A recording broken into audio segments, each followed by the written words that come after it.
e mulher de Deus. Amém?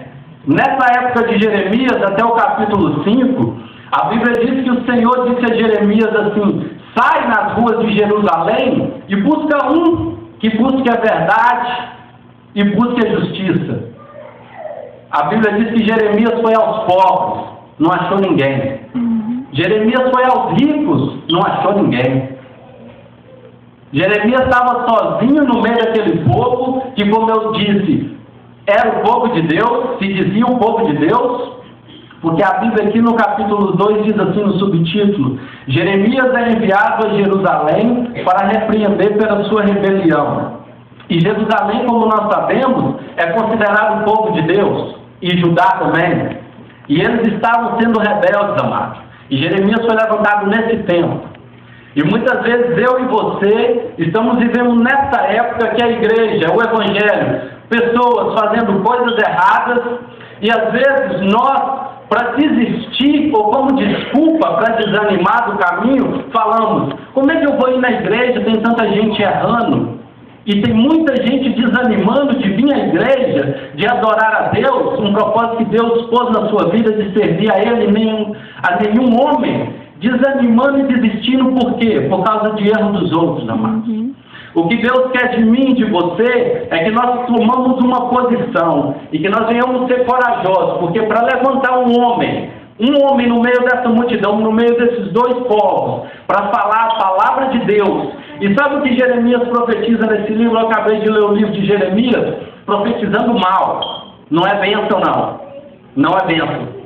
Então você tem que ser muito corajoso, amado, para abrir a sua boca e profetizar uma coisa que não vai ser de bênção, porque Deus, até a justiça de Deus é com misericórdia. Então, se você falar aquilo que Deus te manda, você pode ter certeza que você vai bem. E o que Jeremias fez foi isso, amado. Jeremias profetizou para esse povo que Nabucodonosor, rei da Babilônia, iam vir contra eles. E o rei Zedequias e os outros reis dessa época não acreditavam, não queriam aceitar isso. É como nós hoje: quem quer aceitar o mal? Se chegar um profeta e se eu orar para você e falar que você vai ter uma doença, você vai falar que isso é da carne. Mas você sabe o propósito de Deus nessa doença para a sua vida? Hoje em dia andamos muito ocupados, muito busy, amados. Não temos tempo para buscar Deus, não temos tempo para buscar a palavra de Deus, não temos tempo para orar, para nos consagrar a Deus. E eu te digo uma coisa, querido: tudo nesse mundo vai passar, amado. A Bíblia diz que tudo nesse mundo vai passar, mas as palavras do Senhor vão permanecer para sempre, amado. E nós temos que buscar a palavra de Deus, porque Ele vela pela sua palavra. Então, queridos, o que Deus quer de mim e de você, que venhamos levantar, independente de quem vai se levantar contra nós dentro da igreja, falando que você só prega mal, só prega paulada. Se Deus está te mandando pregar, prega o que Deus te manda. Você sabe por quê? Eu vejo no capítulo 28 de Jeremias, Jeremias foi profetizar para os príncipes. Jeremias pegou um jugo e estava sobre ele, mostrando que aquilo seria o jugo que os reis, que a Babilônia ia colocar sobre Jerusalém e Judá. E o que aconteceu? Naquele meio havia profetas, e se levantou um profeta com o nome de Ananias. E qual palavra que eu poderia usar?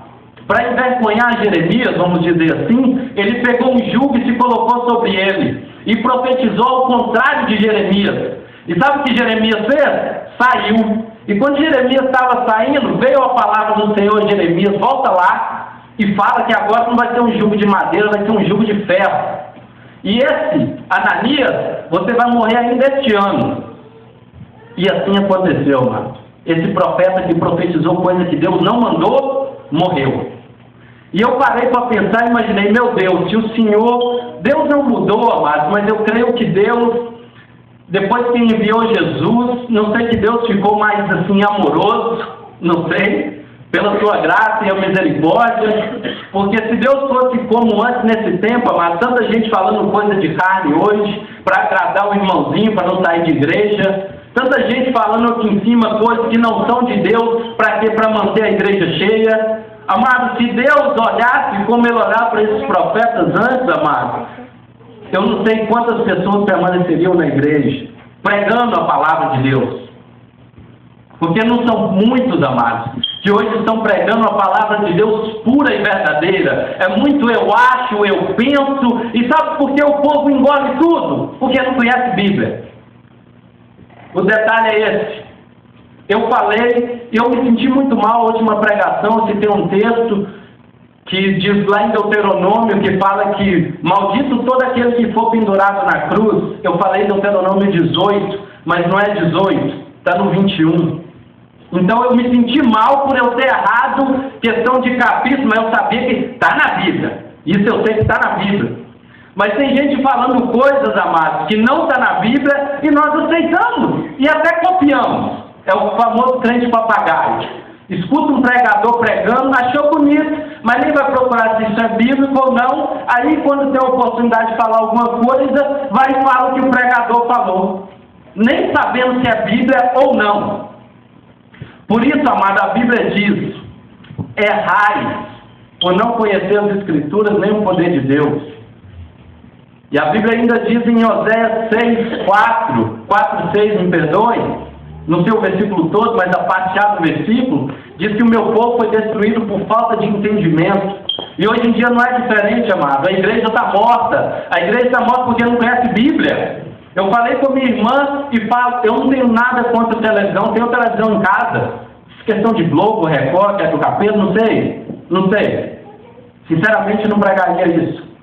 Mas o povo perde tanto tempo com televisão e vai ler a Bíblia 10 minutos, ou fala que fica tonto, ou fala que não consegue, que dá sono. Mas ver uma televisão, não vou falar novela, não você achar que eu sou contra novela, essas coisas. Um programa na TV que seja, a gente consegue ficar 2, 3, 4 horas vendo uma televisão e não consegue ler a Bíblia 15 minutos? E hoje em dia está assim, amados. Está assim. Nós temos que aproveitar hoje a tecnologia. Se você tem um tempo, você tem o seu celular, põe a Bíblia nele, lê a Bíblia no seu celular, põe a Bíblia em áudio, está no carro, depende do seu trabalho, ouve a Bíblia. Ouve a Bíblia. Às vezes hoje nós não temos desculpa de falar, não tenho tempo para ler a Bíblia, não tenho tempo para ouvir a Bíblia. Como não?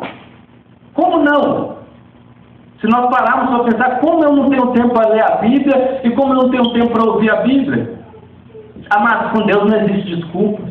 Comigo você pode se desculpar, com o pastor, com o teu líder, mas com Deus não há. Porque Deus, Ele conhece o seu pensamento, conhece o seu coração, e Ele sabe qual é a intenção de você dar uma desculpa para falar assim: ah, Deus, eu não tenho tempo, você sabe como é que é, né? Não tenho tempo. Amados, Deus não quer mais desculpas de nós, amados. Deus quer nos levantar com poder, com autoridade, sem medo de pregar a palavra de Deus. Como eu disse, palavra de Deus. Não pregue o que você acha, doutrina do seu pensamento, do seu conhecimento, mas se está na Bíblia, prega. Quem não gostar, está na Bíblia. Vai falar com Deus, dobra seu joelho e fala: Deus, aquilo, por que você foi pôr aquilo na Bíblia? Falar com Deus isso. Porque o que está sendo pregado é a Bíblia. Então, amados, vamos buscar o Senhor de verdade. Vamos fazer a diferença nessa geração. E Deus levantou Jeremias para isso, amado. E eu vou te falar uma coisa: Jeremias, ele foi preso. Ele sofreu. Ele foi preso na cisterna. E uma coisa que eu achei interessante, lendo todo o livro, que ele foi preso numa cisterna, e surgiu um homem com o nome de Ebed-Meleque, coisa assim, que foi ao rei e disse assim: rei, eles prenderam